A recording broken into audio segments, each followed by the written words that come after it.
সাজগোজ মানেই তো একটা ভালো লাগা। সেই ক্ষেত্রে তো মেহেদিতে আর হাত দুটো রাঙিয়ে তুলে সেটা তো আরো বেশি ভালো লাগা।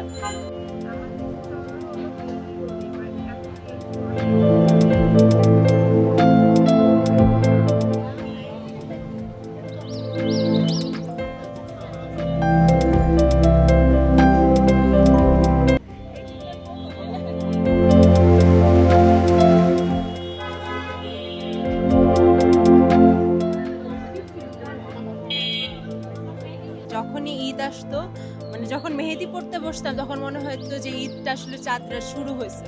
সেই আমেজটা এখানে বেলি রোডে যে আপুরা মেহেদি দিচ্ছে তাদেরকে অনেক ধন্যবাদ।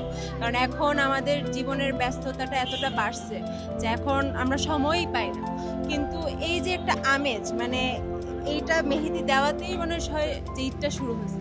এবং অবশ্যই পরিবারের সাথে সবাইকে নিয়ে আমরা ছোটবেলা থেকেই বাড়িতে যেতাম, একসাথে সবাই মেহেদি পড়তে বসতাম। তারপর হচ্ছে ঈদের সব শ্যামাই ফিরনি সব কিছু আয়োজন হতো। মানে এটার আনন্দটা আসলে প্রকাশ করার মতো না। এটাই বাসায় যারা দিতে পারতো তাদের কাছে দিতাম। তা অ্যাজ এ প্রফেশন এখন আমরা কি সবাই ইউজ করতেছে, তো যেহেতু আমরা পারি তো আমরাও ভাবলাম যেটা নেই না কেন, আমরাও করি না কেন, ওই হিসাবে আমাদের করা আর কি। এখানে সাজগোজ মানেই তো একটা ভালো লাগা। সেই ক্ষেত্রে তো মেহেদিতে আর হাত দুটো রাঙিয়ে তুলে সেটা তো আরো বেশি ভালো লাগা। থ্যাংক ইউ ভাইয়া।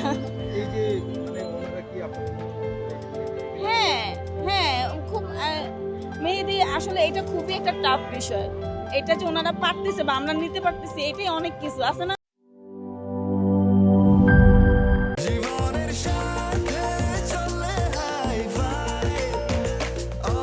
স্বাস্থ্যকর অল টাইম, সব সময় অল টাইম হেলদি লাইফ।